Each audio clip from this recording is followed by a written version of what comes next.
Okay, so thank you very much for joining us for yet another indie game spotlight. And today we're absolutely thrilled to bring to you Tim Duncan from CritHead Gaming, where we're going to find out all about his setting, Aoethera. Thank you for joining us today, Tim. Yeah, it's an honor. Thank you for having me. Well, first of all, can I just say your background just looks absolutely phenomenal. You've already piqued my interest before I've even asked you the first question. Good, good. So that background is actually the cover for book one of Othera Cataclysm, our debut adventure module. Fantastic. So, can I just ask you, when you've got all of these worlds and everything out there that people play, what inspired you to create the setting of Aoethera? Um, honestly, it's it was a few personal pushes, I would say. Yeah, I've been maybe let me back up a bit. I started writing a fantasy novel like pretty much every GM ever years and yes. years ago. And I created this new world for it. I didn't really have a name for it yet or anything like that. Um, but I had this problem of getting bored of the process and setting the book down and walking away for Yeah. months and coming back later and picking it up. And eventually, I just got this crazy idea since I'm never going to finish writing this book. Well, how about I just make it a D&D world and just explore it with my friends? So I did that. And every single player that I've had since creating this world has absolutely loved it. So we started recording our sessions and started putting them up on YouTube, thinking, okay, well, maybe we can just test the market and see if we can start an actual play or something. Um, Sounds good.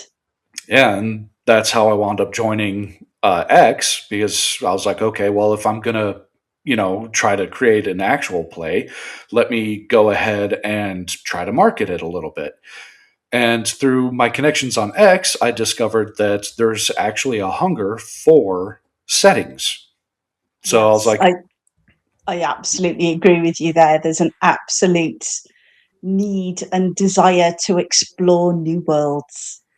yeah, yeah. So I figured, okay, well, instead of doing like everyone else and coming up with a new way to write D&D, I'll just put my world out there and we'll see what happens.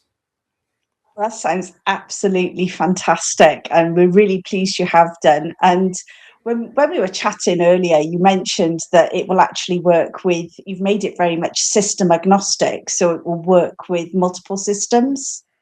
Yes, even non D20 systems. So I wrote it in three variations: Shadow Dark and Castles and Crusades, because I love classical gaming. That's just kind of my niche.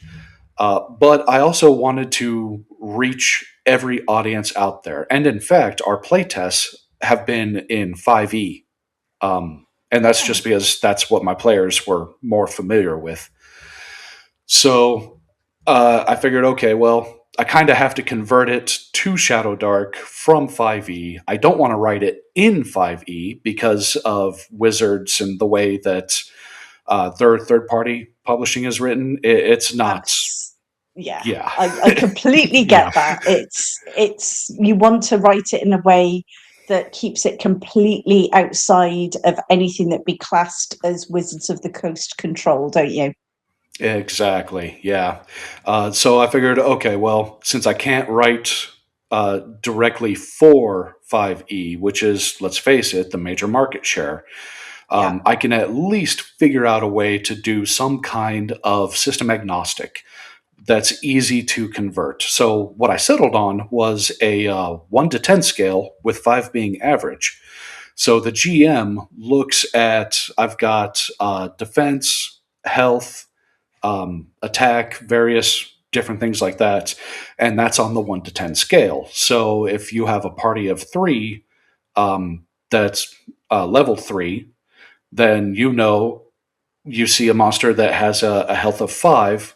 you know that, okay, this monster needs to be average health for this encounter. So you could still, if you know your system well enough, your chosen system, you can still run Aoethera no prep. Read the chapter before the game and jump right in. Just go for it. That sounds fantastic. So just to jump in at this point, there's a lovely table in the DMG, 5e DMG, which effectively says this is a creature. These are the stats for the creature, the average stats. So using your system, I could look at that table and go, well, they're a third level party. The average hit points of a CR3 creature is these many hit points, but it's a 3, so it's slightly less than average, and I can proportion down the hit points and effectively say this creature in this encounter has these many hit points without having to worry about hit dice or anything like that. And I can pretty much map, I'm guessing, 1-for-1 your stats against this average table graph. Exactly. And that was really the entire point behind it, is just make it as simple and as easy as possible. But done in a way where you're not stepping on wizard's toes, and it's up to the GM to just go through that quick conversion process. They'll know what they're doing. They're familiar with 5e. They can see your sets. They can have this graph and quickly convert the monster. Exactly. And in fact, let me do a quick screen share and I can show you exactly what I'm talking about. Okay.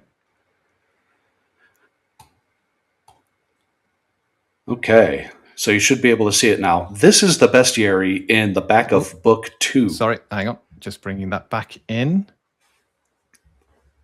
Got it. Okay. Okay. So let's take and by the way, Aoethera does have some new monsters that are world specific.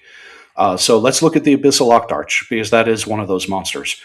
When you encounter one in book 2, the level of that monster is level 7. So it needs to be above average of what your party would encounter at their level. Okay? So this is almost going to be like a boss fight, you know? And as you can see, defense 7, so it's a little tougher to kill than most things. Health 8, then physical stats 6, mental stats 4. So it's below average in intelligence, but above average, though close to average, for physical stats. Make sense? Yeah. Yeah, so, and then of course you've got its various attacks right here, multiple tentacle strikes and a paralyzing gaze. And its different abilities broken down, like what is the paralyzing gaze? Well, how do I use that? Etc. Okay. Where would I find out the multiple tentacle strikes? Because I can't see that on there. Okay. It's directly below the picture and the quote-unquote stat block. So how would I... Is there a section at the start which indicates how you would interpret something like attack multiple tentacles and what values you would use? Is it based on the monster's level and then with the physical stats taken in? So that is where the GM really does need to know their system and have some flexibility. And they need to look at this monster, starting with the stat blocks up ahead or up above, and know their system and know, okay, so I have the feeling that this monster is most like a aboleth. Well, what kind of damage does an aboleth do? Okay, that's the kind of damage this monster probably does. Okay. Yeah, so there's not a lot of hand holding, so may not be the best for a brand new GM. You do need to know whatever system you're choosing if you're going to do system agnostic. Okay. Otherwise, it is its own system at the same time. No, it doesn't really have its own system. Okay. Yeah, so system agnostic, that's kind of another reason why I did the 1 to 10 scale. Everybody kind of understands a 1 to 10 scale, 5 being average. Yeah. So another reason I went with that is because I did want it to be able to be played in a non-D20 system as well. So if you're a big fan of the Year Zero engine by Free League, which I am, I love that engine. It makes combat so much faster. You can adapt these creatures in the bestiary to that. Okay. Nice. That sounds lovely. I do like some of the abilities that you've got on there. That's really interesting.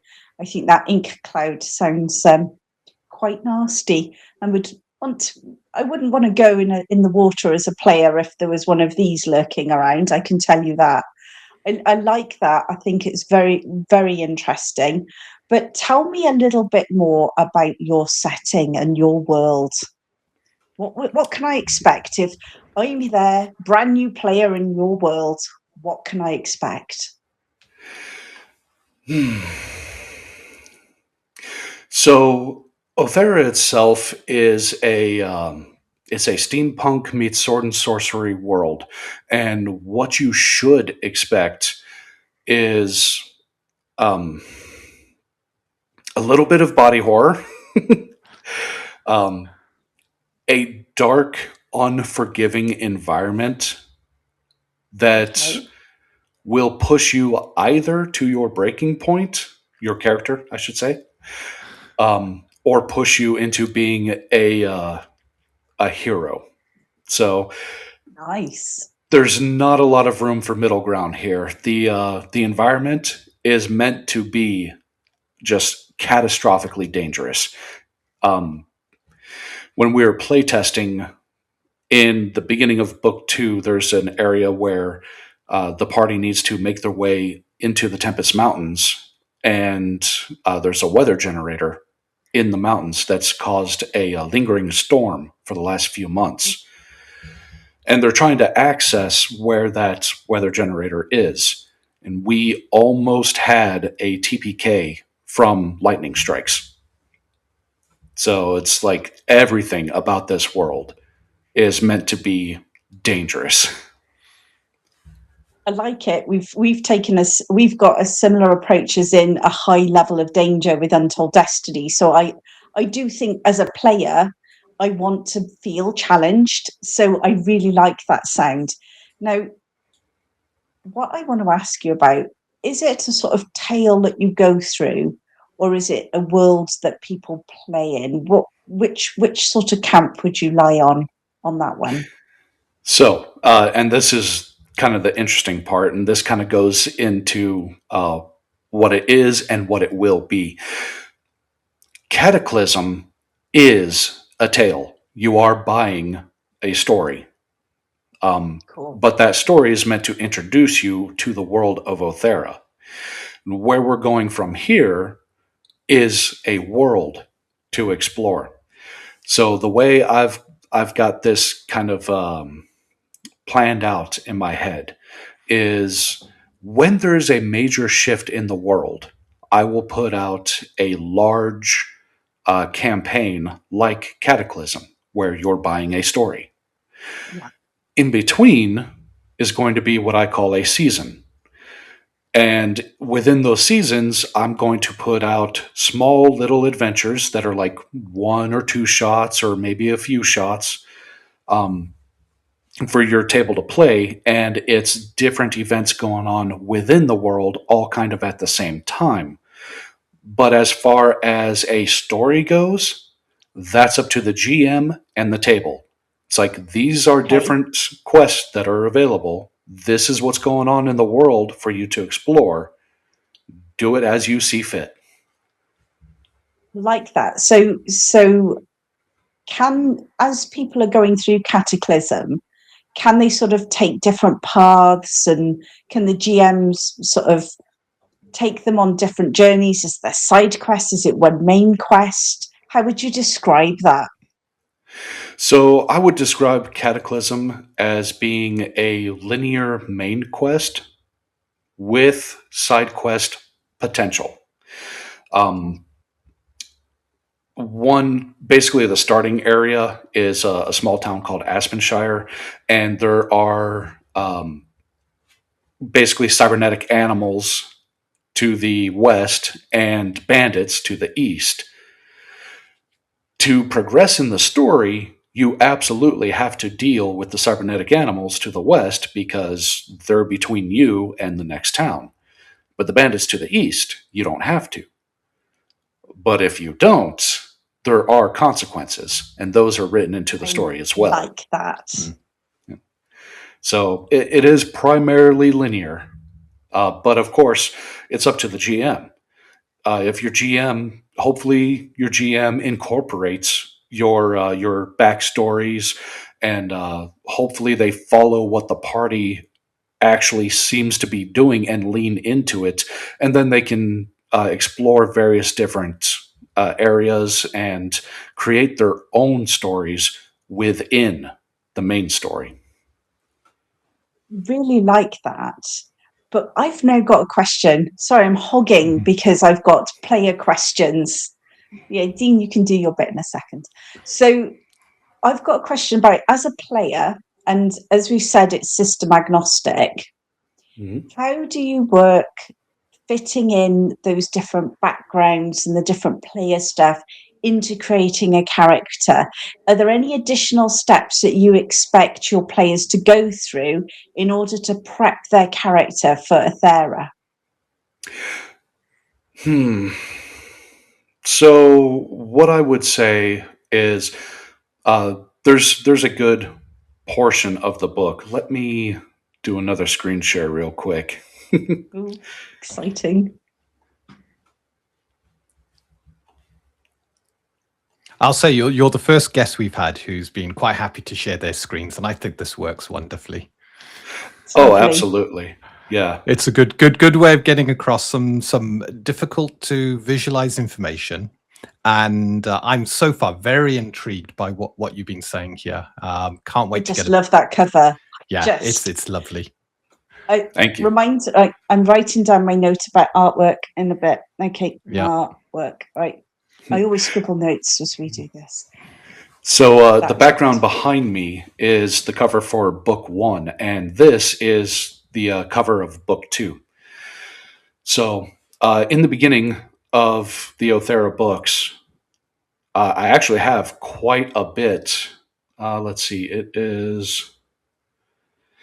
Yeah, so the first 16 pages are all kind of a feel of what's going on in the world. Nice map. Lovely maps. Thank you. Yeah, each book has over 40 maps in them.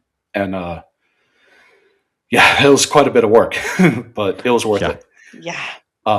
So yeah, to answer your question, what I would expect the players to do is to read the first 16 pages. Well, maybe not all of them. Maybe the GM would be best cherry picking. Give them the preamble.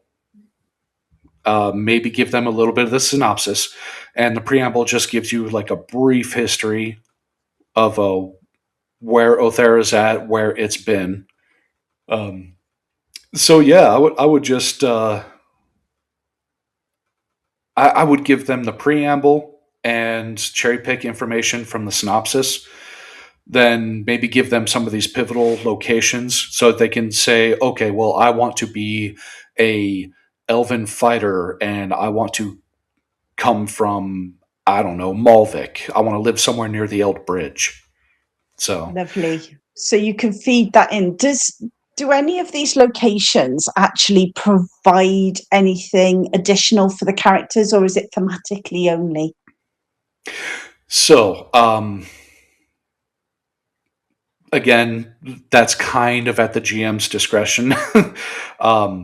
If you say that, you know, your character, they come from Othelis, which is the major continent, really, you as the GM may want to go ahead and establish that, okay, they already know what the consortium is. They already know what the Eld Bridge is.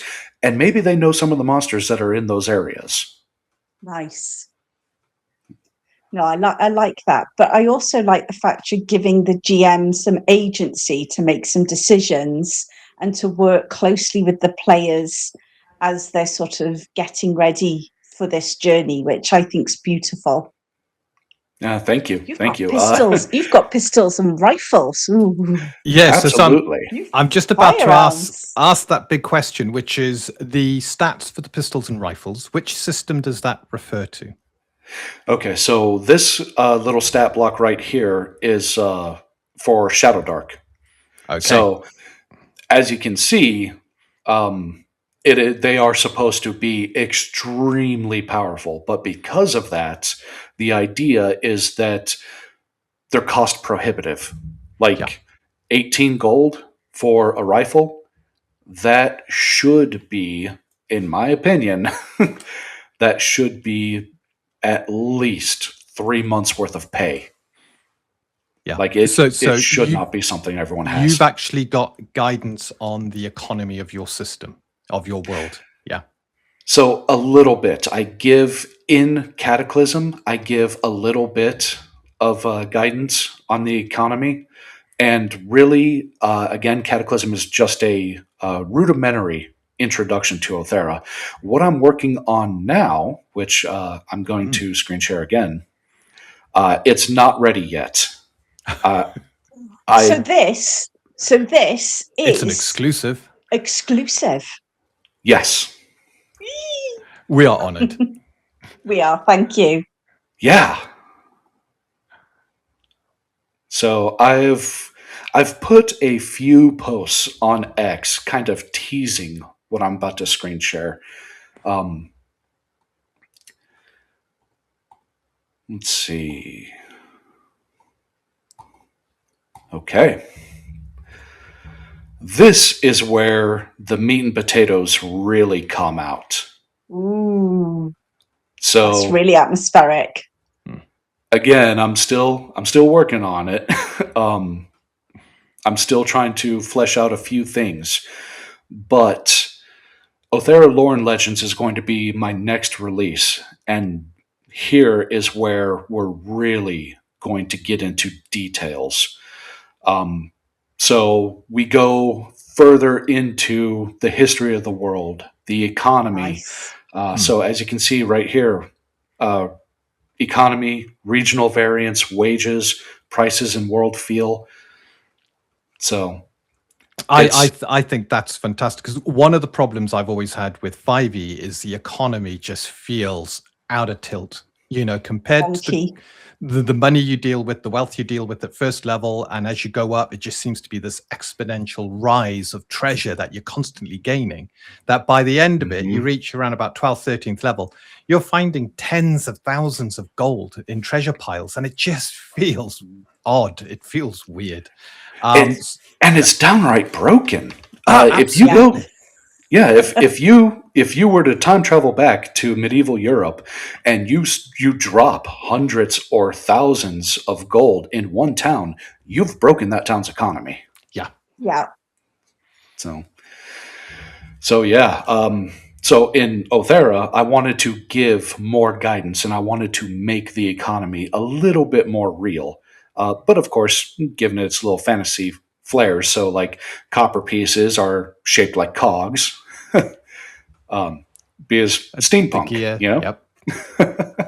That's before you scroll. Could you scroll just back a bit, because we've got another small little table. That's it with weapons, and we've just seen one, and you said they were the Shadow Dark stats, and you mentioned at the start Shadow Dark's one of the kind of systems you can use their stats, because they're not wizards, they're not going to have a big go at you, but these stats don't look anything like that. So this is using your 1 to 10 range. That's correct. Okay, so is there a reason why there's a kind of mixed stat block on the weapons? Or is this something you're kind of standardizing now and keeping more to the 1 to 10 range? So with Lore and Legends, so the way I write, I start with my system agnostic. Yeah. And then I will go back through after it's finished and adapt it to Shadow Dark, then go back through again. Brilliant. So we're looking at the raw table here before you go back through and kind of give it that Shadow Dark veneer and bring it into Oh, fantastic. Thank you. Yeah, no worries.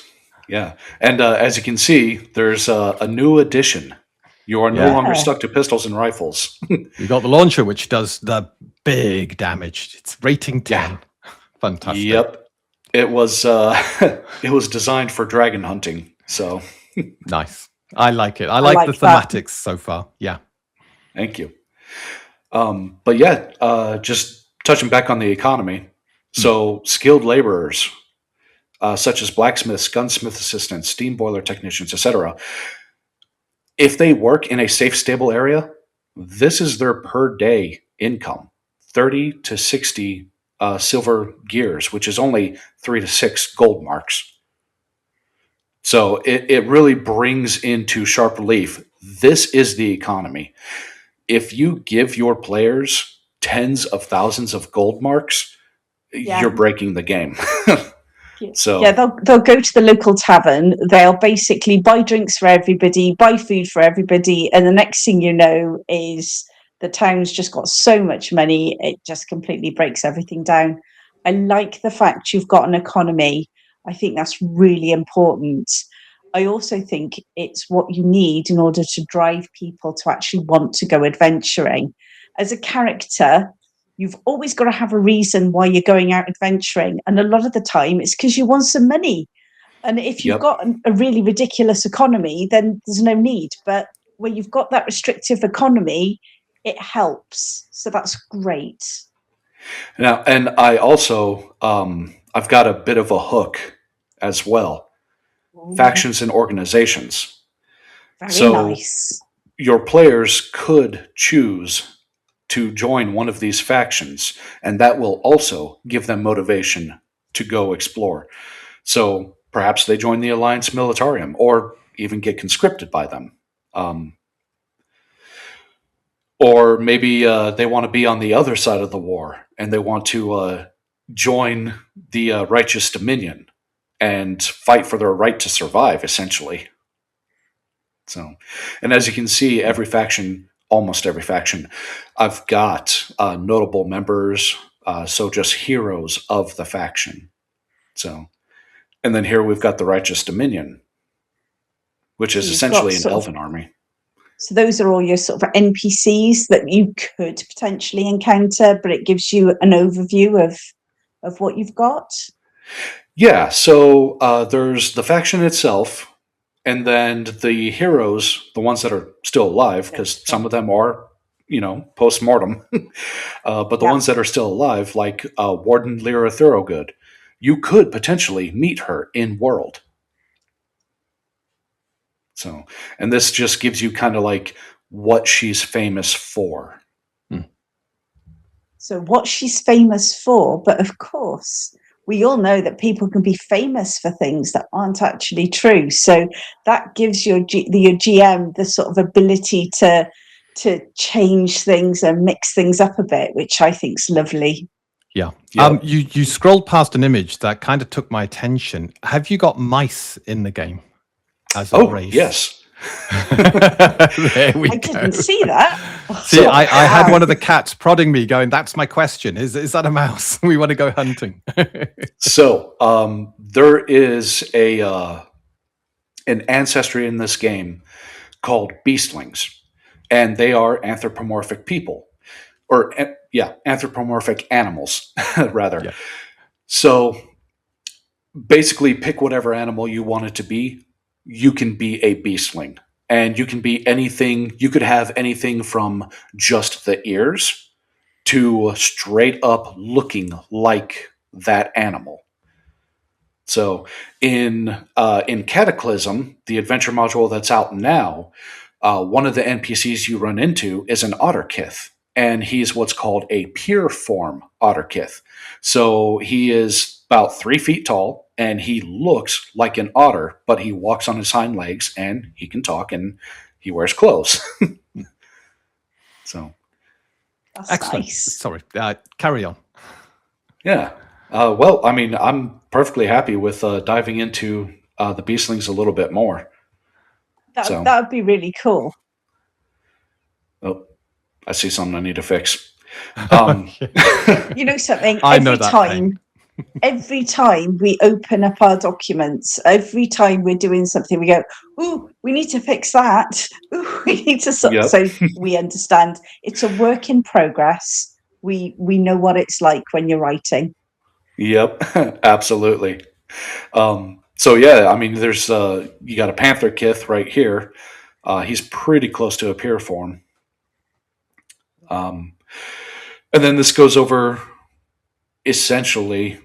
So beastlings represent one of Aoethera's most diverse and adaptable ancestries, humanoids whose forms blend human physiology with animal traits inherited from ancient ethereal bonds, manifesting along a broad spectrum that allows individuals to range from near human appearance to fully bestial ones.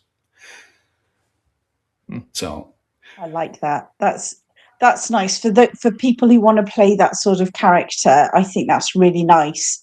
So that's absolutely fantastic. So these beasts, do they have? You've got traits and lifespan. I can see it hinting at me down further. Have they actually got sort of stat modifiers that you actually use in order to change a sort of character that somebody's created? so they do. Down at the bottom of every ancestry, I got a little mechanical section. So again, it just kind of I need to polish this section, but It's fine. again, it just kind of gives you a quick overview. Beastlings are humanoids with physical animal traits, etc., etc. When you play a beastling, you know the common language and Thanian language, and you also start with the nimble trait, where you gain +2 dexterity at character creation. Nice. And every ancestry has their own. So, like Dragonkin being the next, they get a boost to their AC because of their scales, and then of course they can breathe fire. Excellent. So that's really nice because it means that you can adjust your character to reflect the new races that you've got within Aoethera. So I Mhm. like that. So do you think there's any sort of challenges people would have in converting characters? From what I can see, it looks pretty straightforward. You create your character in whatever system you want, and then you apply that plus or minus. Are there any systems that you've tried that have got sort of a different statistic array and and has caused any issues? Are there any sort of systems you're like, well, in this case, Dex would actually relate to this particular stat or something like that? Have you come across that yet? Not yet, but I mean, I haven't tried every single system that's out there. Um, would that I could, but I just don't have that Yeah. kind of time. So, No, I absolutely understand that. And I suppose actually it's not that difficult. You see which stat actually relates to how you react to things and how sort of sprightly you are, and you just apply it to that stat. mhm. So it's not And exactly as if it's difficult. yeah, and honestly, most systems they have it. It might be worded differently. Maybe they don't call it dexterity. Maybe they call it reflexes. Yeah. But it's almost obvious Yeah. for the most part that okay, this is almost one for this. Yeah.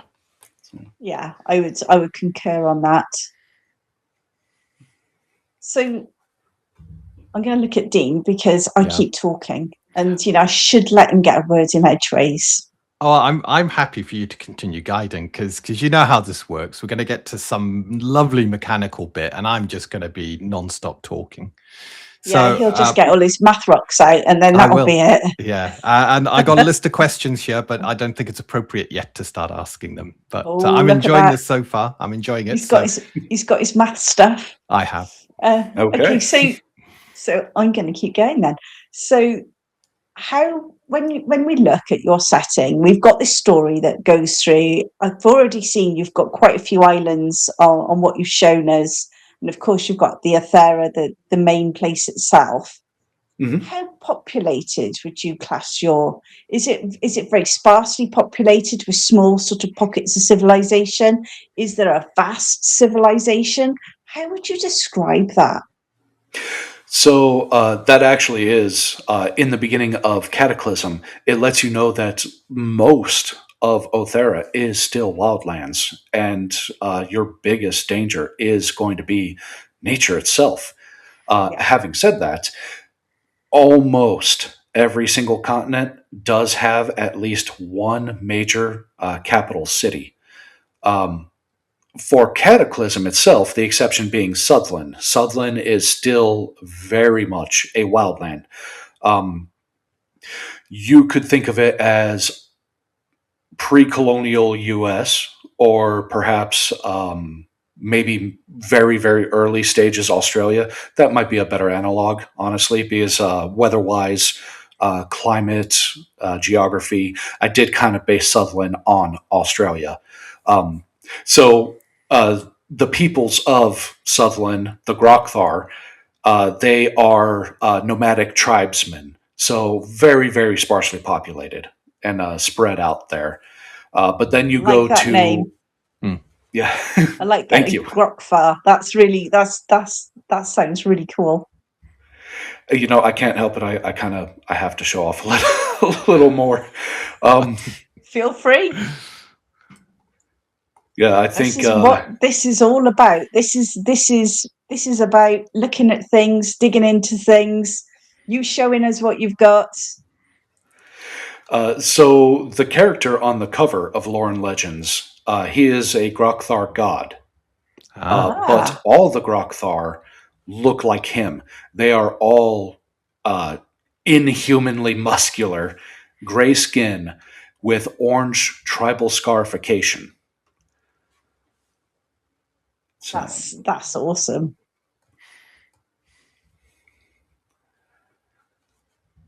So yeah, this I love this guy. This guy looks like Baby Huey, if you ask me.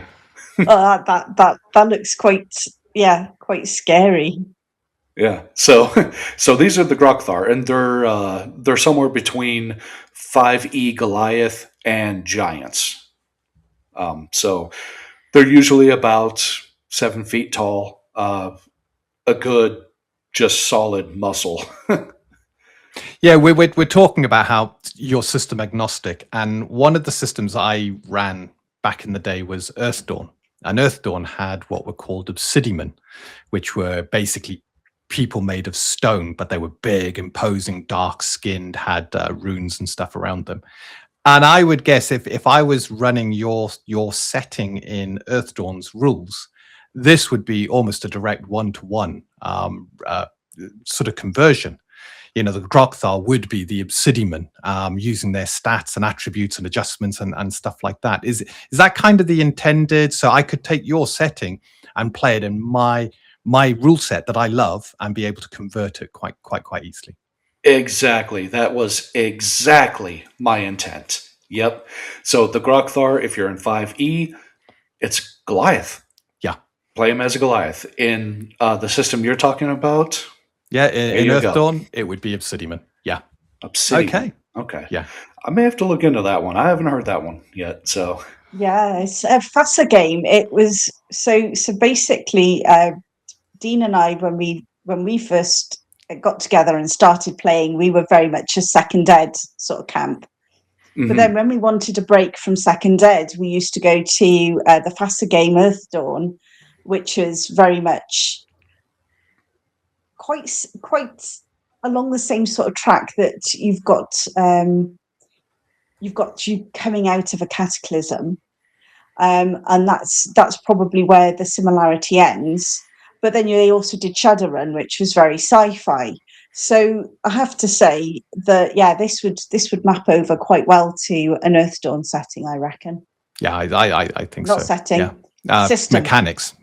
Yeah. Mechanics. Yeah. Okay. Yeah, I'll have to look into that. Maybe, depending on the third-party licensing, maybe I'll start doing a version for Earthdawn. Why not? Absolutely. Well, Andy's on X. Andy is on X. She's works with FASA, so she's on X. Look her up. But Okay. that's really interesting. I really like that. Yeah, thank you. And again, this is their god, Tharok the Shaper.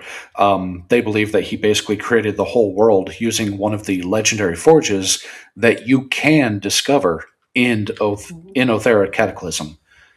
So there's a couple of legendary forges that work a material called Starfall ore.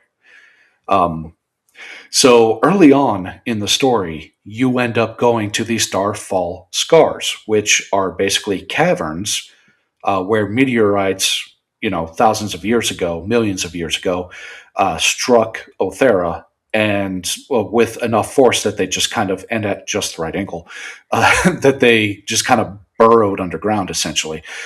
And as the millennia pass, some of the cavern kind of collapses a little bit, and so it ends up becoming more of a underground labyrinth than just a straight tunnel.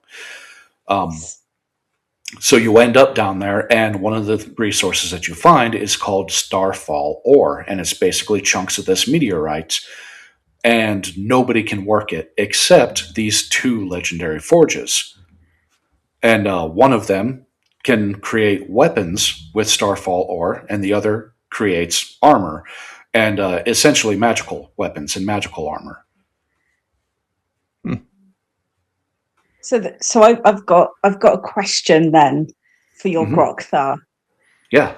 Does that mean that your Grokthar are very good at creating items? Do they have any advantages or anything in the way of skills of sort of blacksmithing or sort of using forges? So here's the shocking part. No, not really. And kind of the reason why. Just for the gods. Just for the gods. So, kind of the reason why is there is a specific tribe of Grokthar, the Radah tribe. And for them, this legendary forge is a sacred site. Nobody is allowed to use it. Like, nobody. So, if a party of players does want to find this forge and they do want to use it, they're going to have to fight their way to it. They're going to have to fight these Grokthar.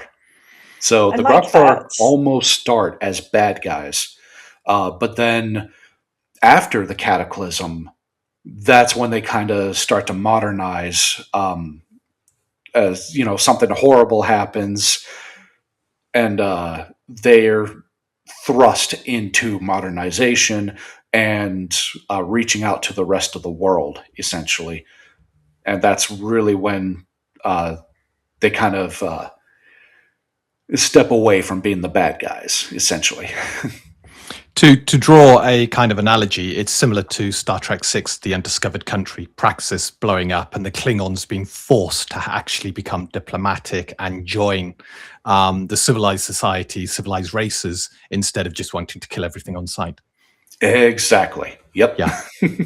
Cataclysms are a great mechanic. All the big writers have highly recommended cataclysms as great points of change within settings and campaigns. So, I think it's great. Yep, we have one. Yep. Ours is called the Ashfall, though. Yeah, but it signals a change. It signals as things being different and a great disruption, and it shakes things up. I like it. I like that. Yeah. So you've shown us. Sorry.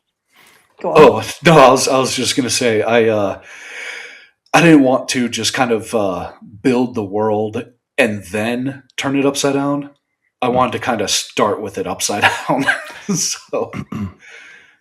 No, I like that. So we've seen where you've got your islands, and we've taken us through how that sort of hangs together. So what I want to understand from you is about the biomes of the world.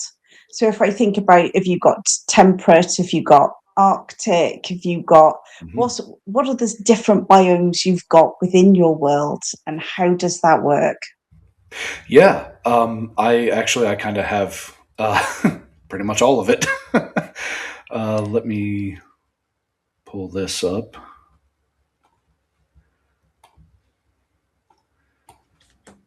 Okay. So, going back to the world map, because that's going to be the easiest way to discuss this. Yep. So, Aoethera, you'll notice that this corner right here seems to be the only thing that's covered in snow. Yes. Which a lot of people, they would think, well, just draw the line across the top. Why isn't Vey Wool at least halfway covered in snow, right? Aoethera rotates on an axis at a 63-degree tilt. So your Arctic Circle is up here in the northwest part of the map. The magnetic and the true north, however, are kind of straight up and down, as this compass in the top right shows. So we've got our Arctic Circle here. Then we've got temperate zones in Ishvewal and Meridian. Well, book 2, Meridian, something bad happens, as you can see from the map. It does look a little bit scorched. Yeah, things go bad in book 2 really quickly. So, and then of course we've got our arid zones, Sharik and the east side of the Tempest Mountains. That's arid because of the mountains and the way mountains affect weather patterns. So I see that the weather, the rain would come across, dump all on the mountains, and then that you've got the lovely. Yeah, you got a west to easterly wind flow across the continent, which means the water generated on the west gets dumped when it hits the mountains. Yeah, creating the dry land on the other side. I like that design. I like it. And I didn't want to get too fantastical with the world itself. I did want some of it to be believable. Yeah, I think you've got to have that foundation and then add that bit of flair afterwards. Yeah. Mm-hmm. Well, what's the sort of scale are we talking here? How big is 50 miles, 100 miles? So the scale, and this works out in lore and legends. I've got actual square mileage for each continent.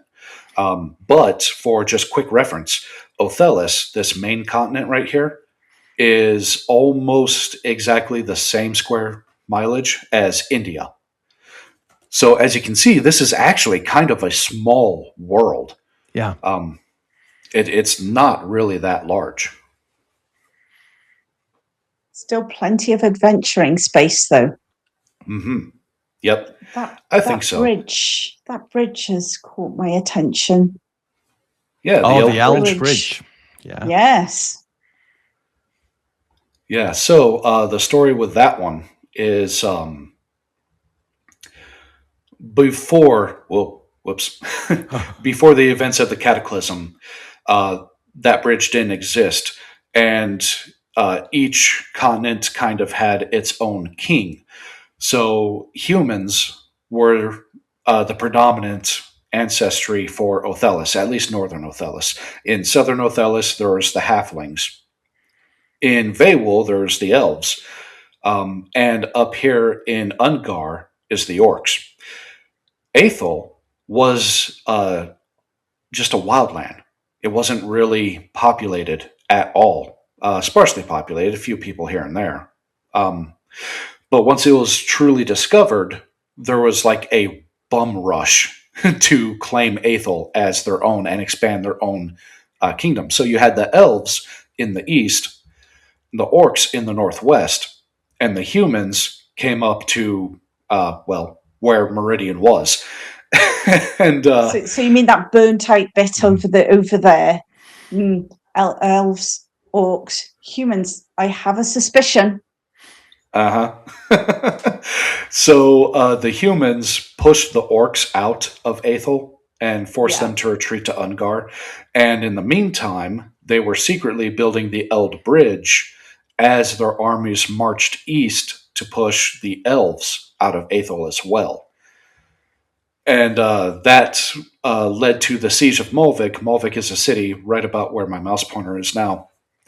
And Mulvik was sieged for about 20 years. And to break that siege, the elves had to come up with what became the Sentinels. You have a question? No. I'm trying to stop my camera from. There we go. Okay. Sorry about that. I was like, I'm a professor, I guess. Professor on Aoethera history.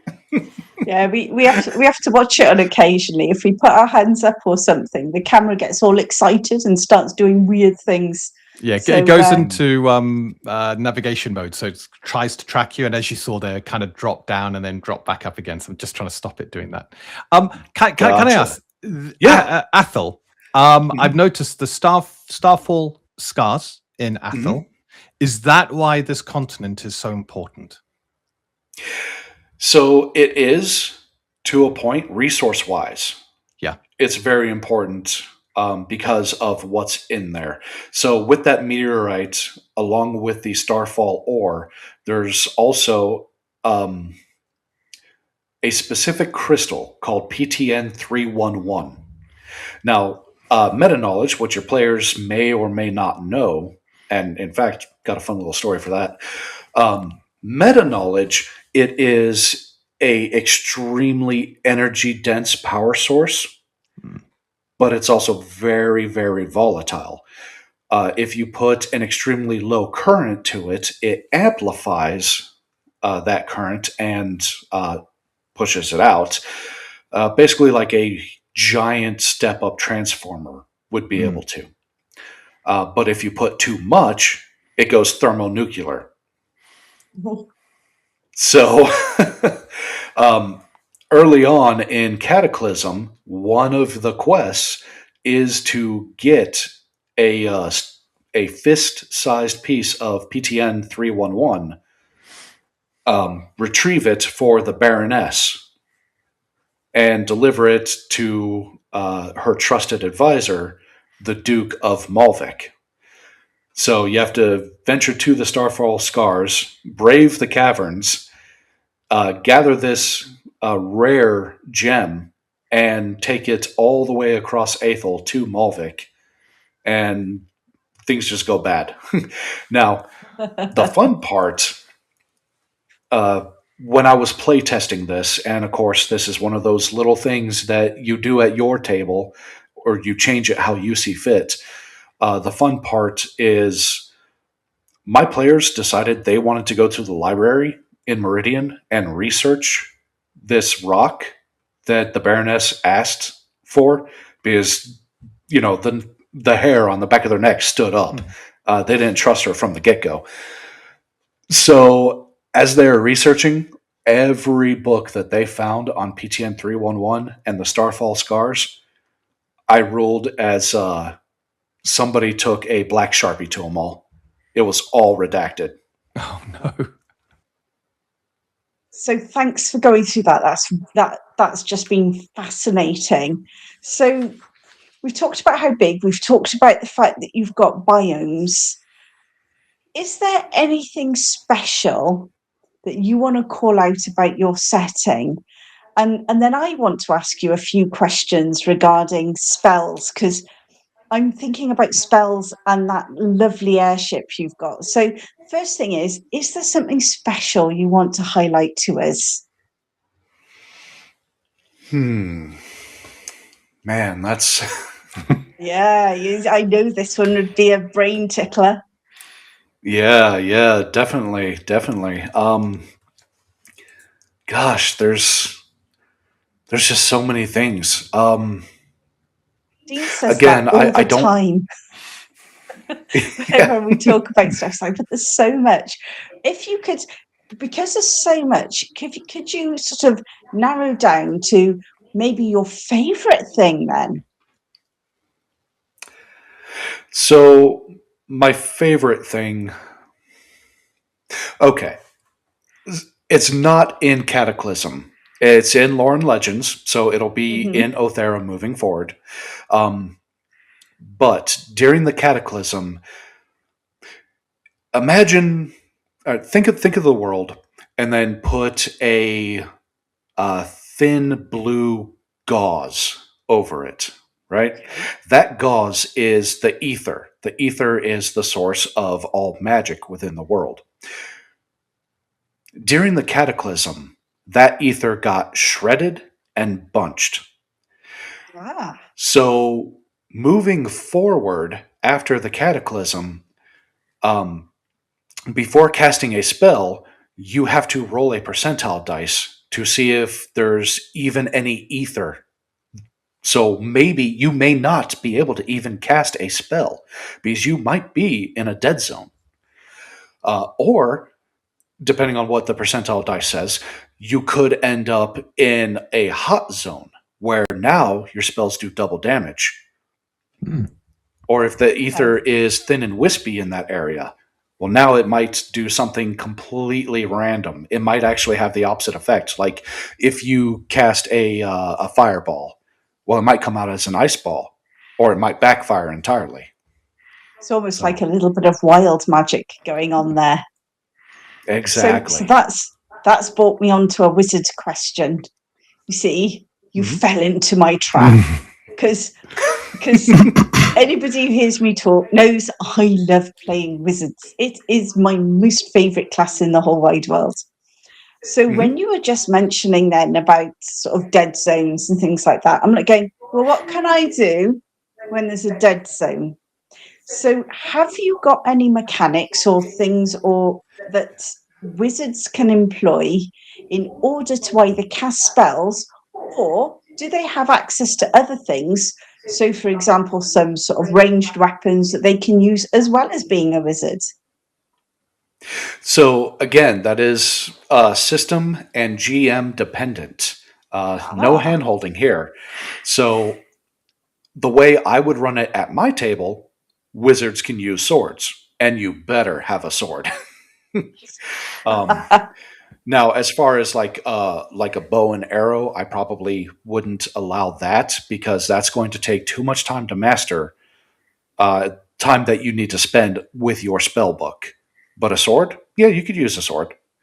But again, that is system dependent. So, you got another if you're question playing coming 5e, if you're playing 5e, you better be good with that staff. Yeah, I was just thinking because you just said that, and all I could think is, but I'm normally really squishy. And the thought of getting close to something that's going to be sort of, wanting to eat me for breakfast casts that sort of. So, well, and here's another thing. Do you give them any bonuses to that old sword that they're going to be swinging? Not particularly, no. Anything for their defenses? Can they wear armor in your system? I've kind of played around with possibly doing like armor rules and all that. But if I'm going to do that, I'm almost diving into making a system per se. Yeah, because I would not want armor to be a set and forget. I want you to have to maintain it and think about it. So it would absolutely degrade over time. And I did play with that a little. I think I've got something figured out for that, but to be determined. But what I would say in the meantime is this is a steampunk world. Who's to say a wizard can't have a pistol? Or, maybe a couple of grenades? If you're out of spells, why not switch to shells? Something, I think that's a fab motto. I think we should remember that one. So we've actually talked about races, and we talked about the fact that so your classes will be from whatever system you're playing. Do you have any specialist classes that are actually purely for your system, or have you kept completely out setting, or have you completely left that as that's up to whatever system you're using? I've tried to stay out of it.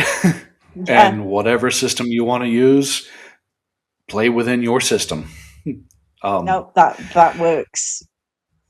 So I now want to go into spells, because as soon as I start talking about wizards, that then I go on to spell. So I'm going to look at Dean to see if there's anything that you want to ask before I head down into my spell foray.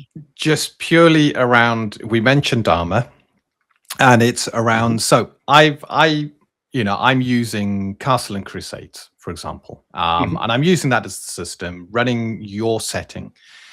I can happily allow my warriors to wear plate armor, scale armor, stuff like that. My rogues can be dressed in leather. I can use armor class. All of that can fit fine in your system, your setting. Absolutely. Yep. And in fact, Castles and Crusades, I did write it for Castles and Crusades as well.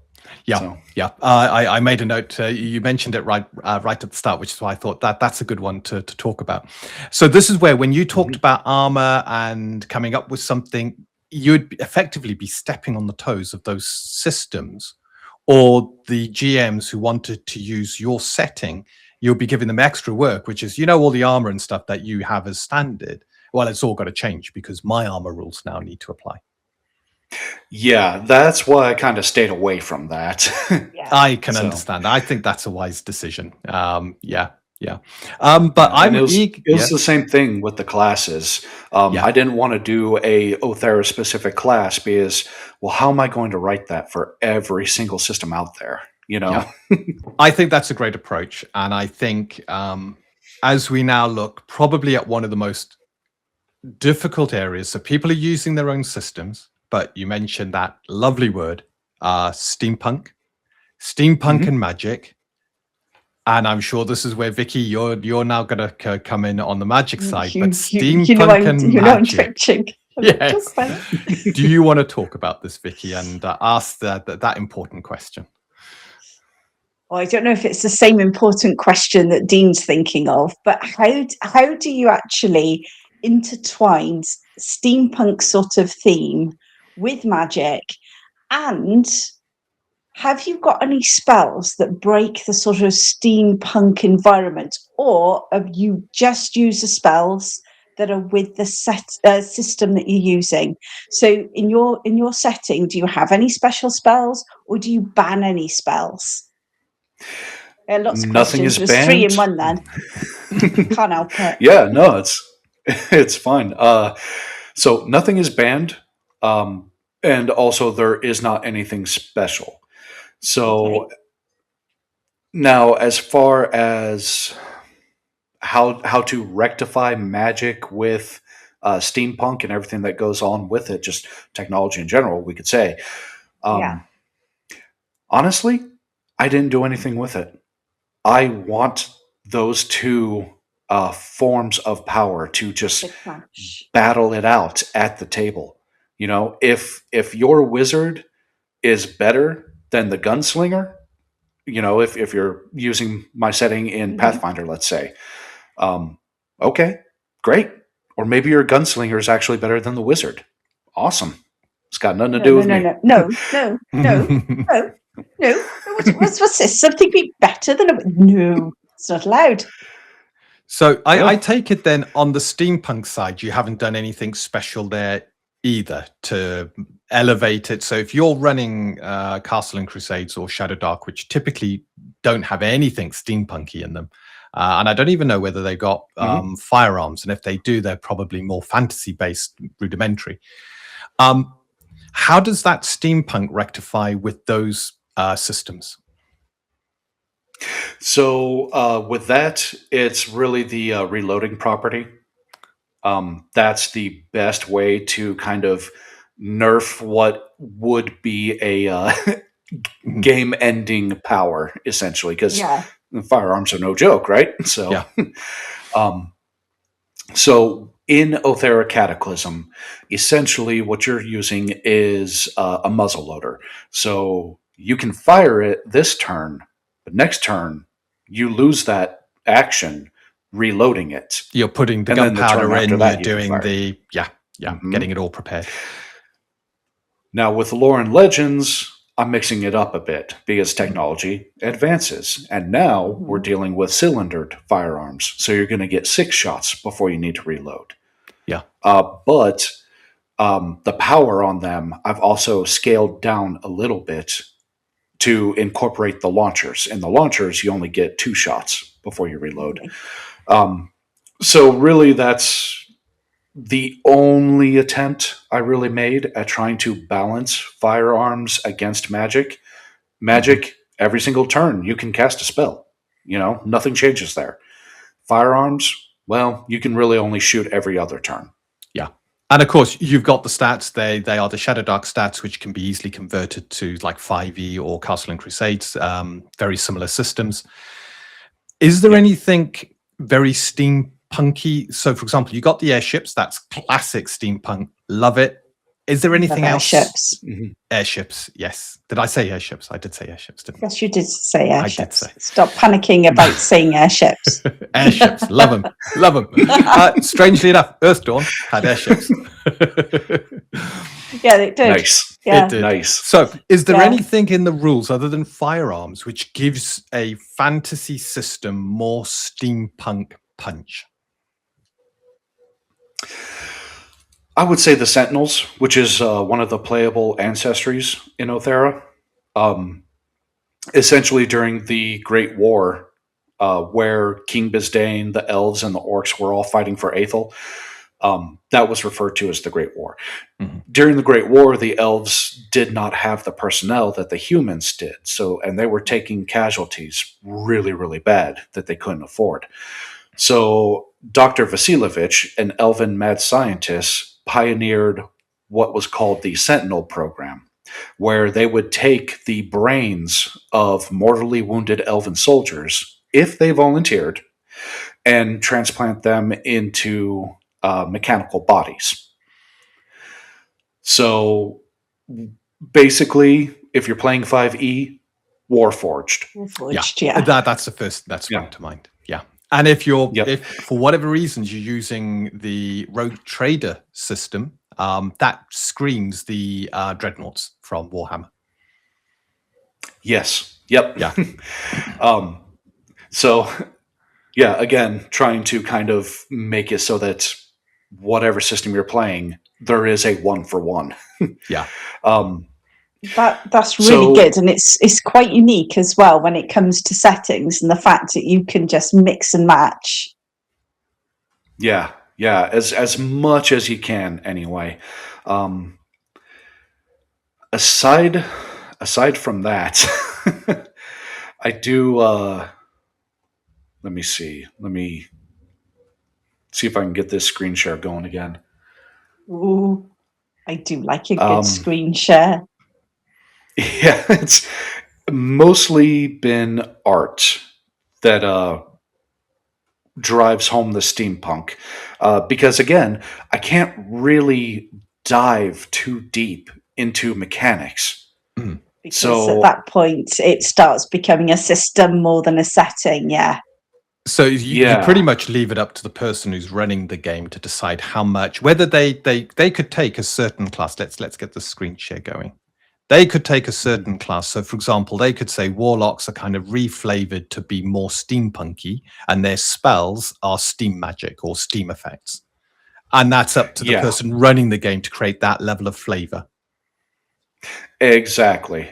Which it's a little unfair to the GM. I understand, but again, it's not really meant for a brand new GM. This world is meant for somebody who knows their system well. Yeah. So and wants something a bit different from the usual fantasy worlds that they have at their disposal. Exactly. Yeah. So here's the section in Lore and Legends on Sentinels, and as you can see from this image down at the bottom, you've got a little bit of a steampunk Terminator going on there. With the little runes etched in as well. I like it. Mm-hmm. Yep. But of course, you could fashion your Sentinel any way you want. So like this guy's almost like a C-3PO. And then we've got, you want steampunk? What's more steampunk than a machine that looks kind of like the Rocketeer, right? Yeah. So it's more of a thank you. But it is more of a flavor that the GM really has to bring in, because again, it's so hard for me to drive it home without creating a system of my own. Yeah. Yeah. That's a fine balance you have to tread. You want all that flavor to come oozing through, but you're leaving it in the hands of the person running the game. And I don't see that as necessarily being a bad thing, because No. I think too many systems try to override what the games master or dungeon master wants to do at the table and tell them how they should be running their game, rather than saying, here are your tools, run the game you want to run with these tools, because we're going to cut down a lot of your research time, because you don't have to come up with the world. You don't have to come up with all these NPCs and names and locations and history and lore. You've got all of that, but now you can wrap it around the way that you want to run the game, and you want that flavor to come out. Yeah, and that's exactly what I was aiming for. And sure, it's a little loose, but it's, it's either that or I can write a railroad for you and tell you word for word exactly what to do and when. But is that even fun? No. And at that point, yeah, I don't think there's many people who would want to run a game like that anyway. Well, you would be surprised. No, you'd be surprised at the number of GMs that we speak to, and one of their biggest criticisms of settings is that they basically take away their agency. And the way that you've pulled this together, the agency remains with the GM. They can run it the way they want to, but you've given them this plethora of information that they can absorb and make it their own. And I think that's just phenomenal. Dean's going to make fun of me saying phenomenal now, aren't you? No, not at all. I'm just making a note of how many times you. No. This is what I have to put up with. It's phenomenal. Married life. It is. So, my wife and I are constantly back and forth too. That's all right then. You understand. But I'm going back to my spells because, playing a lot of wizards and stuff. So, you see, I'd be torn as a wizard because I don't want to go on that airship. But I might want to teleport. And this takes me straight to what levels would you expect? So we'll take 5e as a sort of benchmark, and then maybe you can sort of tell me what it is in Castles and Crusades. But what sort of level of spells would I be expecting to get? So what level of characters would I be able to get if I was following your story from Cataclysm? So my play group, like I said, we're doing the play test in 5e because it's what my players knew best. Yeah. We have one session left before the play test of Cataclysm is concluded, and they just made level 16. So almost took them to max, but not quite. In Shadowdark, I wrote it for Shadowdark absolutely with the intent of taking you all the way to max level, which Shadowdark, that's only level 10 anyway. So every other chapter, your players should be getting another level. And if they don't, they will fall behind the challenges within the world, which isn't a bad thing. Again, Shadowdark it's classical gaming, but it's a little closer to OSR. So in my world, my design aspects, my design theory, I would say, is a little more OSR. This is the world. It might be too brutal for you.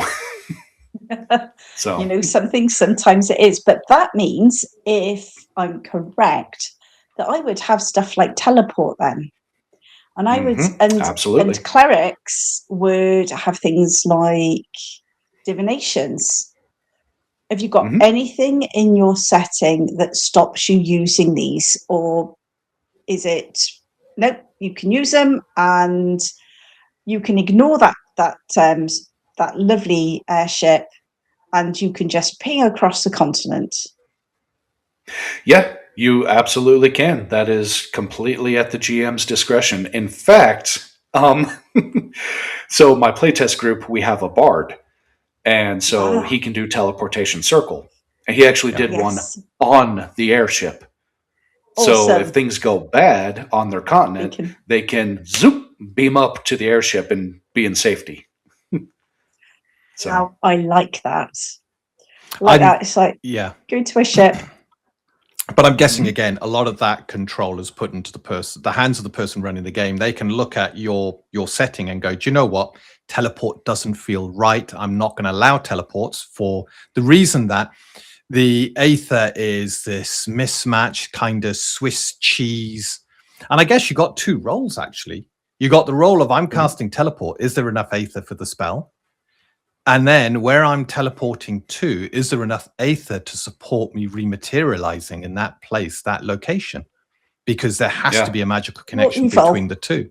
Yeah, but this is where my mind goes. You're evil. Because I hate teleport. I think teleport is one of the most world-breaking spells you can ever have. Going from one location to another in an instant, you create a very small world rather than this large, dangerous world.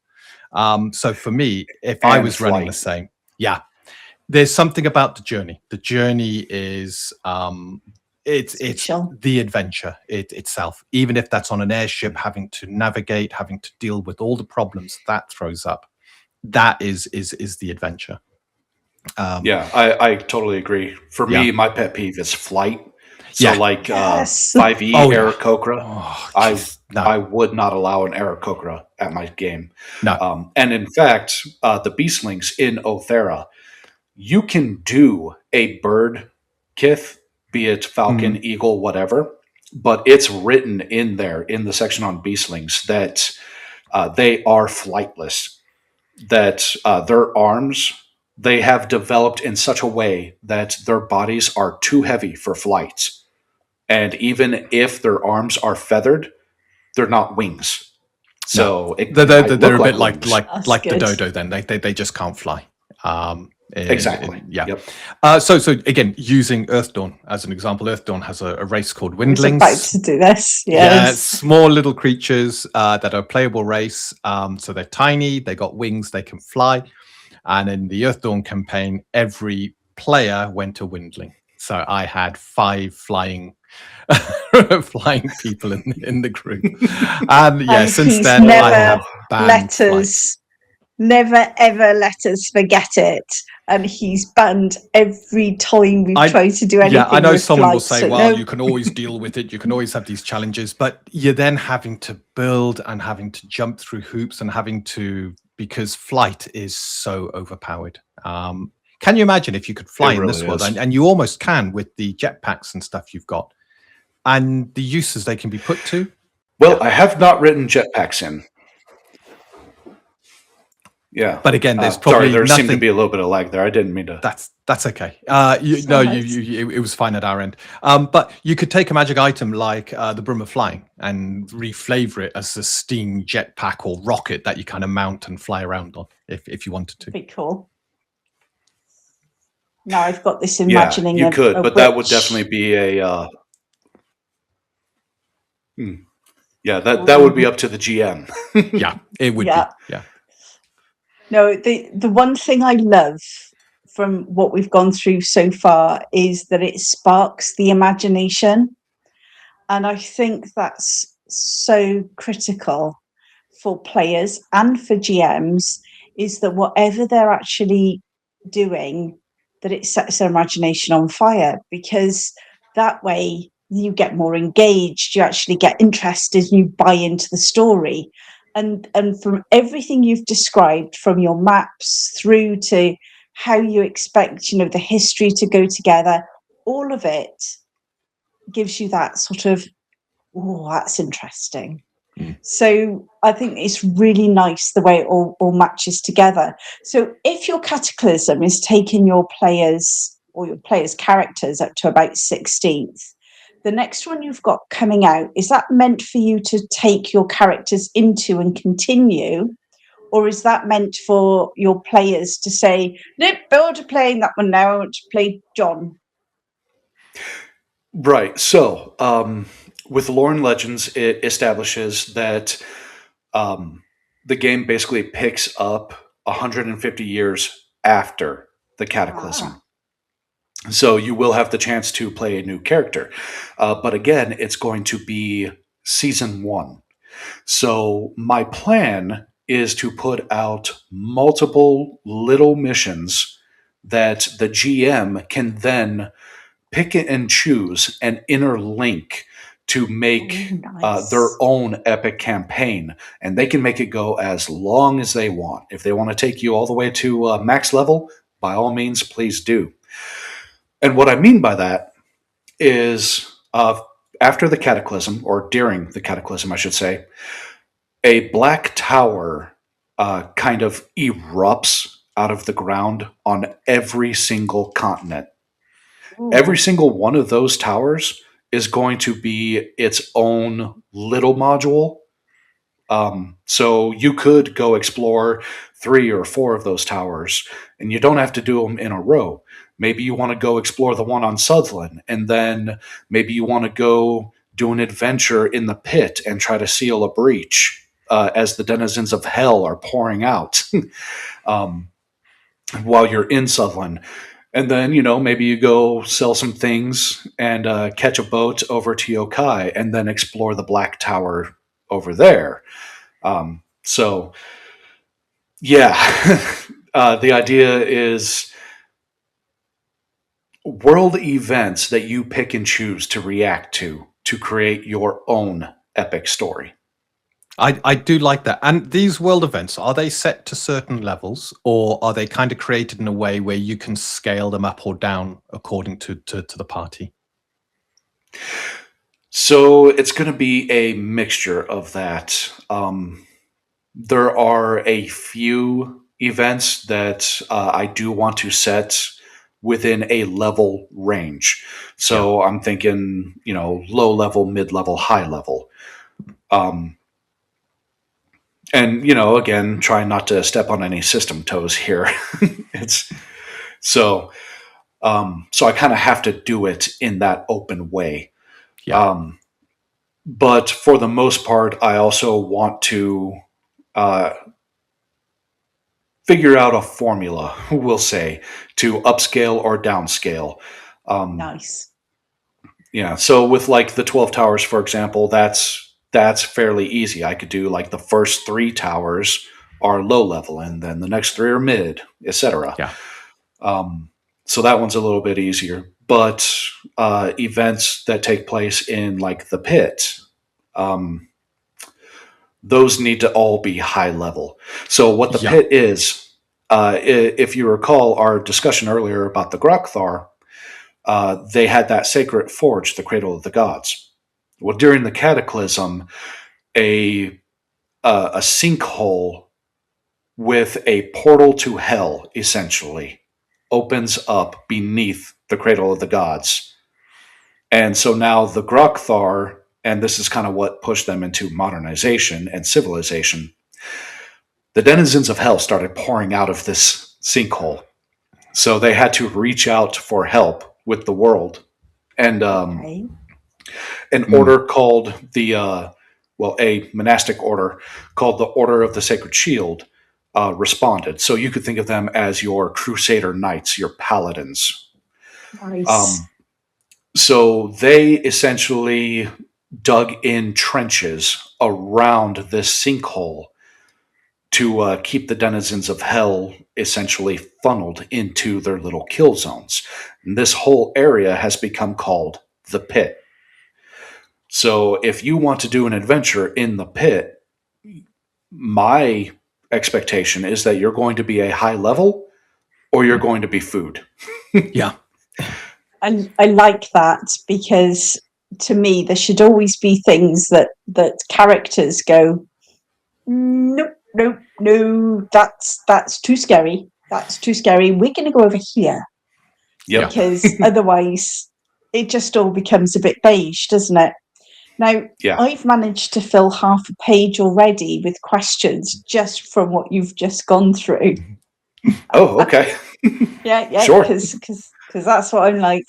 And the first thing you've just mentioned, Denzians pouring through from hell. And you've also mentioned gods. So I want to circle back a little bit to your cosmology And have you got the concept of planes? What is your concept with gods? Are gods just something that are out there in the ether? So let's talk about cosmology and planes. Okay, so planes, I have not touched, and there's a reason for it. I'm trying to keep it all on the physical plane, with the exception of the pit. What I have not done is written anything about being able to pass through that portal into hell itself, because I don't want you to be able to. It's one way. It's just pouring out. You cannot ascend. Descend. Get into it. Yeah. Right. Whichever direction that may happen to be. So I want to keep things on the physical plane. I would rather than, and this is far-sighted out there, who knows? But ideally, I want to take Aoethera into the galaxy. Nice. So I don't want to stop on this small little planet. Earlier, when we were going through lore and legends, you may have noticed there was a picture of what looked like 3 moons on the horizon, one of which being the large blue one. That large blue one is actually a sister planet. So eventually, I want to make it to, well, now, instead of going to a different plane, you're going to the sister planet. And instead of going to a different plane from there, well, you're going to another planet that's in the system, et cetera, et cetera. So I'm starting nice way of doing it. Thank you. Yeah, I'm starting Aoethera in a steampunk, Victorian, like 18th, 19th century, grinding it out, figuring out their way forward, and I want to take it so much further. If I can take this idea, this world, this concept into the 23rd century, the 32nd century, that's what I want to do. I don't want to keep it frozen in time. Like the Sword Coast has always been the Sword Coast. Sword Coast. Yeah. Yeah. It never grows, it never changes, it never develops. I don't want that. I want Aoethera to develop. 20, 30 years from now, I want you to be able to walk into a game store and be like, okay, well, if I play season 1, we're in that steampunk area. If I play season 8, we're in that modern era. And if I play season 12, well, now we're exploring worlds. So that's my big picture. I really like that, because what you're talking about then is you're not talking about a setting on a world. You're talking about your universe. And we're fans of that concept. Dean started with his universe, and we eventually got down to our planet. We did. We kind of went the other way round. So, but it's difficult to launch with a universe. You got to launch small and then build up. But So we completely understand that your vision there is just great. So we've talked. So there's no planes, but we did also talk about gods, and you mentioned gods. How active are they on your world? Or are they just legends from history? How have you positioned your gods? So, they are fairly, GM determinate, of course. Yeah. But they can be very, very active. Screen share lore and legends again with you guys. Sorry, I know I keep doing this. Oh no, there's no problem. Don't apologize at all. We love it. Okay.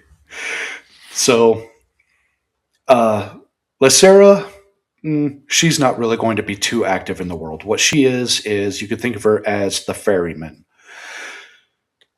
As a character lives their life, their story is written. When they pass on, they see Aoethera, and she reads their book as she ferries them down the river Styx, essentially.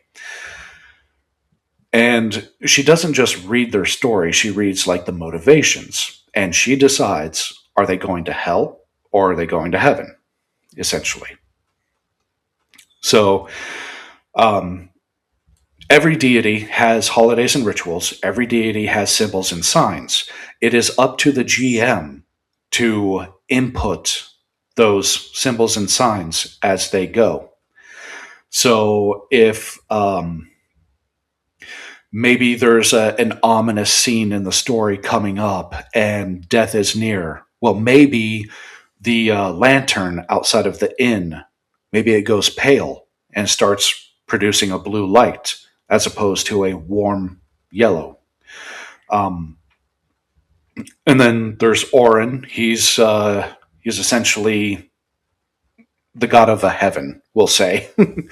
So if Lysira feels that you've earned your way into heaven, he's the next deity you'll meet. So, and again, like, okay, so one of his symbols is, as this picture depicts, a very specific bird landing on a battlefield. You know, again, it's up to the GM. How often does he want to use that? And then, of course, you got your denizens of hell, Vorith, the ever-shifting maw. Yes, that looks just mildly terrifying. Yeah, as he should. You don't want to meet Vorith. No, I think I've been naughty, or my character's been very naughty if I end up meeting that gentleman. Uh-huh. And then there's Osoroshi, he's essentially the trickster god. You could think of him as Loki. Now, he is probably, in the playtest at least, he has been the most interactive deity, we'll say, just because of the nature of a trickster god. They're always meddling. So, now beyond the deities themselves, a lot of these deities have a faction or organization. Yeah. So, let's see. Going back to the factions and organizations, the Order of the Silent Veil, that's essentially a cult devoted to Osoroshi. Children of Ivor, that's your basic dragon cult. Order of the Sacred Shield, again, they're the paladins for Thalorin, which is the god of justice, essentially. So that's really that's great. So I take it, even though they might interact, is it always from afar, or do you have them walking your world? A lot of them, it is written as they walk the world. So, like Haley, for example, the goddess of love and fertility, she walks the world. She doesn't have a heaven.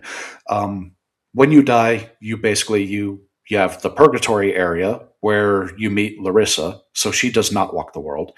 Then you have heaven, the Empyrean Glade, where Orin the Luminary exists.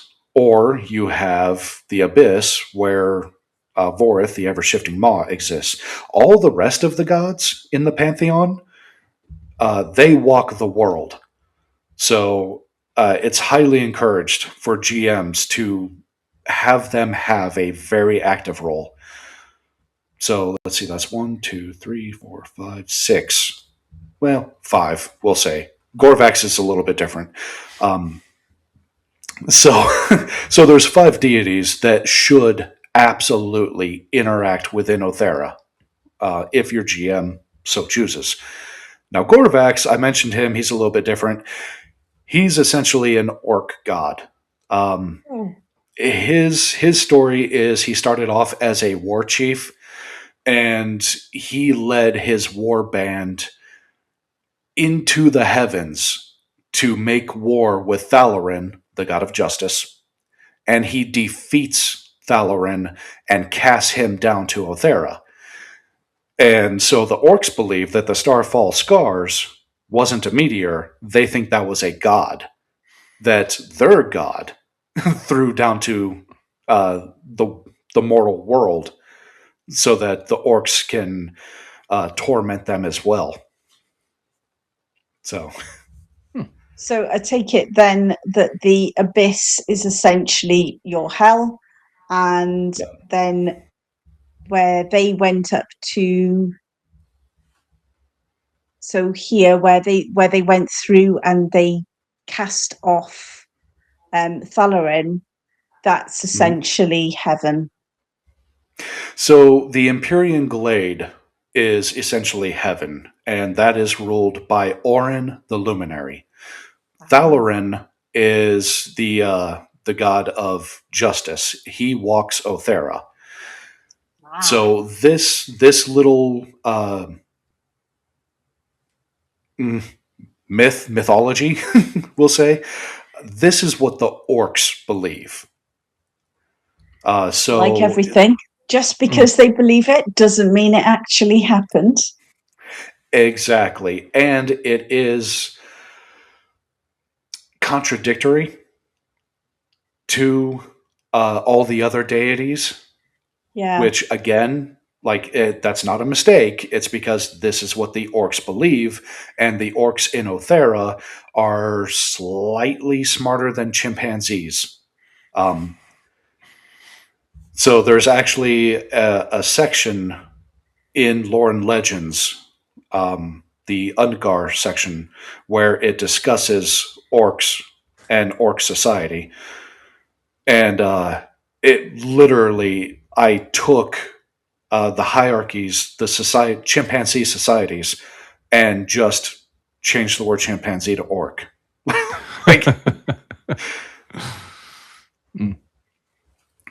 Question: are your orcs just absolutely evil, or can you play a half orc? You can play a half orc, and I apologize in advance because that's where our society is these days for anybody that is sensitive. However, if you're going to play a half orc, that's because your mother was taken advantage of. Yeah. Yes, defiled. Thank you. There's no other way it happens. Yeah. So you're considered very much an outcast, a mistake. And absolutely. I would imagine a lot of people in society would consider that it would have been best when you were born to have done a deed rather than let you live. And yeah. Okay. So, no, I like it because it is the brutality of life within a medieval / cyberpunk society where you're dealing with these almost absolutes. I don't like the idea that, orcs can be good and all the rest of it because, in a world like this, you need those divisions between good and evil. You need those clear lines between your heroes and your villains. Otherwise, everything becomes meaningless and nihilism begins to leak into the world. So I'm glad you've got stuff like this, which shows those distinct lines. And, you meet orcs. Well, you're not going to greet them because you'll be killed instantly. And if they're close to a civilization, then you've or worse. And if they're close to a civilized area, you've got to either deal with it or alert that civilization, or the village or wherever could be taken by surprise, and that would be even worse. So the orcs sail across the. See, because they've been driven. It's absolutely fine because if I remember rightly, you said they'd been driven up into the area that was covered in snow. So they would pass that. Yeah. So they would then pass over the sea, then down to the little continent you had below that in order to wreak its havoc. Yes. And that is exactly Please tell me they don't have airships. They're not allowed airships. I hope you get rid of any of their airships. They do not have airships, but that's good. They do sail south of the North Sea and raid along the cold coast pretty much every spring and summer. Very Viking-esque. Exactly. Yeah. But nowhere near as smart and more brutal. As brutal as the Vikings were. Yeah. Yeah. And in Cataclysm Book 1, one of the earlier adventures, you actually do go up to the cold coast and defend a town called Hearthome from an orcish war party. So yeah, Nice. you absolutely do battle with orcs early on. Yeah, we're big believers that if you're going to have orcs, then they're going to be nasty. But at the same time, I think that you've introduced the fact that you can play a half orc, the actual role playing that character's going to have to do. You know, that player and that character, depicting that character, that's a real challenge. And I think that players who like to play that sort of character will absolutely love it. It just cries out as needing to be played to redeem, for what's happened to their mother, and to go out there and be an adventurer. That in itself, I will not let what happened to my mother happen to other people. That in itself is an adventuring hook if I ever heard one. Oh, absolutely, absolutely, and yeah, I mean it's written in right here. If a Yeah, half orc actually survives to adulthood, polite society is less than polite to them. Closing yeah, doors with whispered curses. Most half orcs scrape by as dog loaders, pit fighters, or sellswords. Their lives are full of hard rejection that makes harder fists. The half orc who sails north to Ungar, seeking orcish acceptance, finds an even colder welcome. Full orcs view raidborn as weak blooded, too soft for ice forged honor. Yeah. So, yeah, yeah. if I you're going to play a imagine half going. orc, you're going to have a hard life. Yeah. Yeah, I imagine going south. It's almost like if they see you, they will kill you on sight. Hmm. No, I like that. It brings a real brutality to the world, and it also gives you a reason for adventuring. That's brilliant. So that brings me nicely onto my last question on my half page. Sure. Alignment, which I think we've touched on. Do you actually support alignments within your setting, or is it just that's up to the GM and it depends what system you're playing? Or do you actually drive that sort of alignment position home with the way that you've designed your world? So, I don't openly acknowledge or admonish alignments in my world per se. Personally, I'm on the fence when it comes to alignments. Uh, I don't mind them, but if you're going to use alignments, you need to stick to that alignment. And if you're not going to, there needs to be consequences. And perhaps that's where deities can take a much larger role. Um, so again, it is on the GM and whatever system they're in. Um, but it does seem that alignments have fallen out of favor. I'll say it doesn't seem like a Yeah. lot of people like to use them anymore. So, I know from our perspective, I'm going to use the phrase ditched alignments, because we mhm. truly believe that you can have someone who is at their heart good, but put them in certain situations, they can potentially do bad things, and that situations influence the way they're doing things, or they will see something as being good when in fact other people will see it as being evil.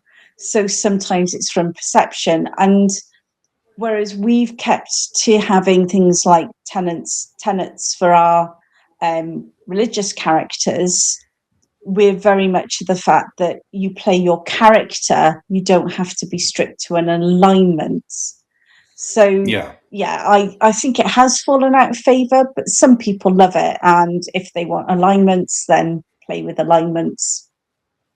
yeah, yeah. And with my organizations, and with my deities, I was careful to make sure that you can very easily tell without me saying this is a lawful good deity, this is a lawful good organization.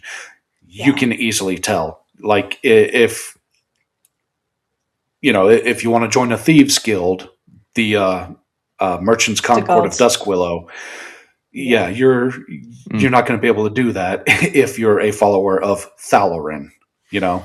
So I make it easy to tell, but I don't tell you directly. You're not prescriptive. What you do is you provide that information for the GM and the information from the players, and they basically take that forward. That's a nice approach. Yeah, thank you. Yeah, And every time I go to market an Aoethera product, you know, I specifically try to put in there that I want to hear about your Aoethera. I want you to take this world that I'm giving you and make it yours. You'll get a round of applause for us from that. Absolutely. Because we fully support the fact that the GM has to have that agency. Yeah. And so do the players. I agree. And thank you. And looking at you, Dean, I know what you're like. You're going to have all sorts of questions about art. Well, you've asked about armor. We've talked about weapons, but we've covered a lot. They've covered a lot. So there's got to be stuff that you want to ask. Well, there's one. Since I haven't shut up. Well, two last things. Number one, so Cataclysm is out. It's done. People can buy that. How many adventure packs or seasons did you do with Cataclysm? So Cataclysm is the start of it all. That is page 1, day 1. Okay. After Cataclysm will be season 1, and then when it's time to move the world forward, I will do another large module that's multi-book like Cataclysm, and then we'll move into season 2. So I still have a whole lot of writing for season 1 to go. So if someone got Cataclysm, that includes, you mentioned a lot of the adventure packs, that would include the adventure packs within that book. Is that right? So the adventure packs that go with Cataclysm, yeah. Yeah, so Cataclysm isn't a collection of adventure packs. So those adventure packs, that's going to be season 1. So those will be separate products. Okay. Cataclysm itself is a 2-book adventure module. So you play through Cataclysm. It introduces your table to Aoethera. Yeah. Then you pick up Lore and Legends so that you can better understand the world, you know, once I'm done writing that one. Yeah. And Lore and Legends leads you into season 1. It bridges that gap. Got it. Okay, fantastic. So at the moment, you showed Cataclysm book 2. I take it books 1 and 2 are done, and you're now working on your next book, which I think you said Legend and Lore. Yeah, Lore and Legends. Lore and Legends. Yep. Sorry, the wrong way around. Brilliant. Well, or is it Legends and Lores? Yeah. So many things. That sounds fantastic because it's layer by layer. You're not overwhelming whoever's buying into your setting, but you're providing it bit at a time so that they can slowly build it up. They can slowly integrate it into the system of their choice, which I think is a great approach. You've shown us some great stuff. You shared your screen, shown us a lot of really good stuff and the artwork. So I'm going to ask a question, which is, do you have, how is the art produced? Is it an artist, stock art, or have you used AI? I have used AI. And how is that? I'm not, first of all, I'm not here to judge because I understand. We're not going to wax lyrical. Yeah, no, fine. It's one of those things. People don't understand the pressure when it comes to artwork. But how has your community reacted to that? For the most part, it seems like most people don't really seem to care. I have lost, that I know of, one sale due to AI art. That's fine. Yeah. I understand. I can appreciate that they are taking a hard stand on what they will and will not support. I just ask anyone that is anti-AI that they understand that, you know, this $20 PDF, if I had to hire an artist for every little image that's in that PDF, that's going to quickly become a $120 PDF. So we understand that one. We've got artists and it's expensive. I could basically see our savings disappeared on art. So I think that the thing is, you've got some beautiful art, and sometimes in order to get a product to market, you have to do what you have to do. May I ask, what engine did you use for generating the artwork? Because it is beautiful. Oh, thank you. I use Leonardo. So, I've not heard of that one. I've heard of it. It's had some good reviews. Yeah. So it's like it looks to me as if you've had to do a lot of training on it to get your world depicted the way you want it. Actually, no, and I am not very good at getting what I want from it. But I prompt. I give it a general idea of what I'm looking for. I see what it returns, and I try the prompt again with a few different details changed. And a trick that I've kind of realized recently is with Leonardo, after it generates an image for you, if you like everything but a couple of little details with it, you can have it describe that image, put it into the prompt box, then you go in and you make the small little changes you want to make and try again. So that's been actually working out pretty well for me. That's pretty neat. Great. That's pretty neat. And anybody who's listening and judging you, I just want to remind, you're one person, aren't you, doing this project? It's just you. It's just a very tight budget or no budget at all for art. So this is your way of bringing your creation to the market. And I just want anybody to realize that we're not in a perfect world. We'd love to all be able to hire artists, but real art is very expensive. So in your instance, this is your way of bringing your world alive and bringing it to people who want to play in it. Yeah, exactly.